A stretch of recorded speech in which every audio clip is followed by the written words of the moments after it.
तालियां बजाकर आपने स्वागत किया और साथ ही साथ चांदी का मुकुट पहनाकर आप लोगों ने मेरा स्वागत किया। मेरे बहनों भाइयों, भारत की परंपरा है और शिष्टाचार का तकाजा भी है। स्वागत, अभिनंदन तथा सलाम दुआ कभी एक तरफा नहीं होना चाहिए। इसलिए मैं भी अपनी तरफ से इस बहादुर जनता के सामने शीश झुकाकर सभी का हार्दिक अभिनंदन करता हूं।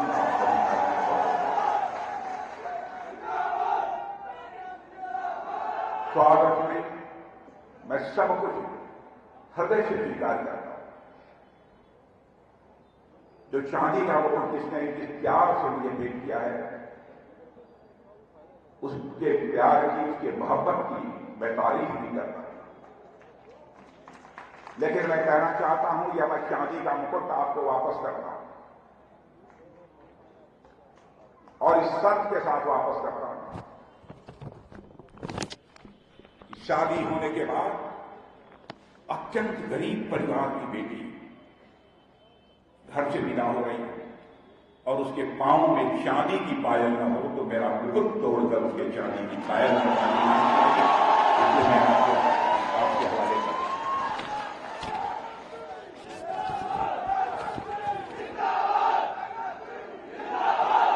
पहले भाइयों, मध्य प्रदेश की विधानसभा का चुनाव चल रहा है। मध्य प्रदेश के विधानसभा का चुनाव यह केवल मध्य प्रदेश का चुनाव नहीं है, आगामी लोकसभा के चुनाव की भी दिशा तय है। आपको फैसला करना है क्या करना चाहते हैं।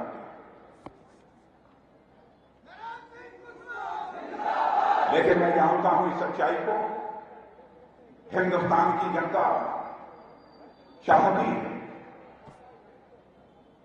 अगला प्रधानमंत्री भी भारत का कोई बनना चाहिए तो श्री नरेंद्र मोदी जी अगला प्रधानमंत्री।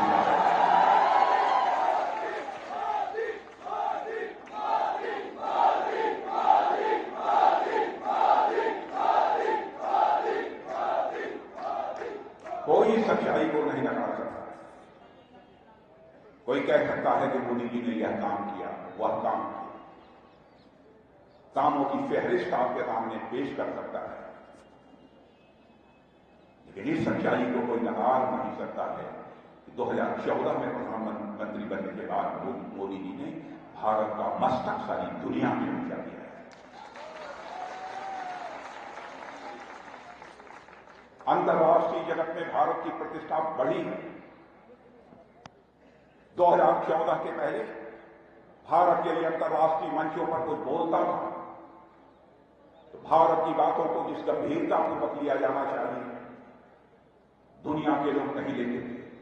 लेकिन मेरे बहनों भाइयों, आज हमारे प्रधानमंत्री अथवा भारत का कोई व्यक्ति अंतर्राष्ट्रीय मंचों पर बोलता है तो सारी दुनिया कान खोलकर सुनती है कि भारत बोल क्या रहा है।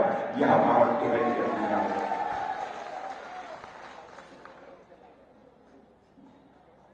आर्थिक मामलों में भी यदि आप देखें, करिश्मा हुआ है। और मैं प्रेस के दोस्तों से भी कहना चाहता हूं, मेरी कोई बात गलत हो अखबारों में लिख दीजिएगा। मेरी गलती होगी तो मैं इसे स्वीकार कर लूंगा, क्योंकि जिंदगी में हमने राजनीति की है तो जनता की आंखों में धूल झोंक कर राजनीति नहीं की है, जनता की आंखों में आंख डालकर राजनीति की। इसलिए कोई बात आपके सामने गलत नहीं बोल, अनजाने में कुछ हो जाए तो मैं नहीं कह सकता, उसके लिए मैं क्षमा मांगूंगा।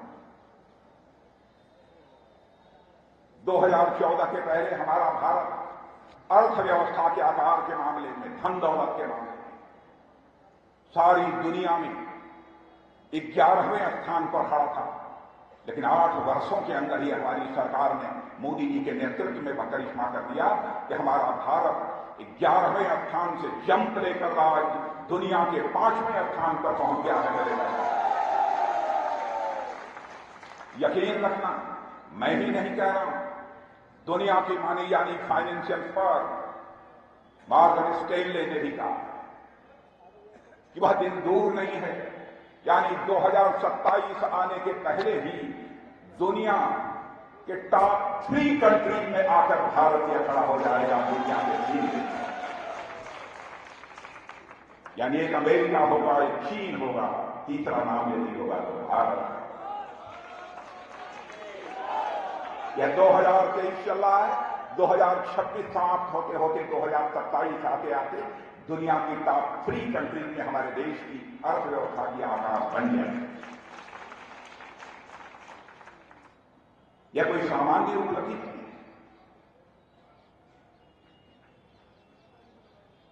और भारतीय जनता पार्टी का जहां तक सवाल है, मेरे व्यक्ति की बात नहीं, पार्टी का जहां तक सवाल है, बहनों भाइयों, पार्टी हो अथवा नेता हो, उसकी विश्वसनीयता होनी चाहिए।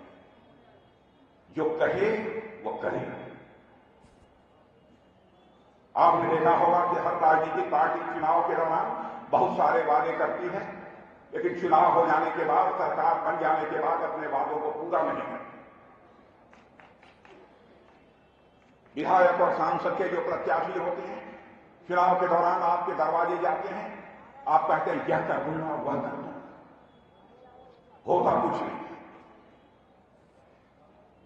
और मैं मानता हूं इसी कारण भारत की राजनीति में विश्वास का संकट, क्राइसिस ऑफ क्रेडिबिलिटी पैदा हुई है। लेकिन भारत की राजनीति में विश्वास के संकट को चुनौती के रूप में किसी राजनीतिक पार्टी ने स्वीकार किया है तो हमारी और आपकी पार्टी भारतीय जनता पार्टी ने स्वीकार किया। हमने जो कहा है वह किया।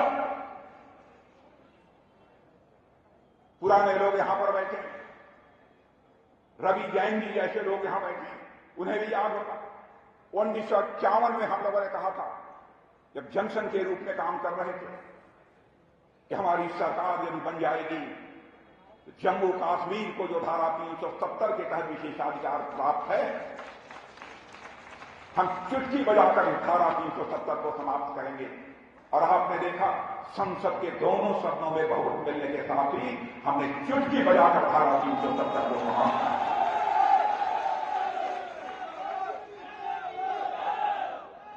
3 तलाक को हमने समाप्त करने की बात कही थी, चुटकी बजाकर हमने 3 तलाक को समाप्त कर दिया।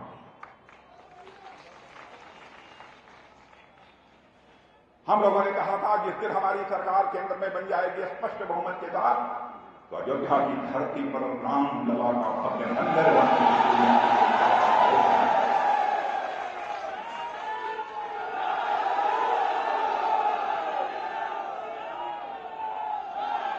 वह भी करके दिखाए।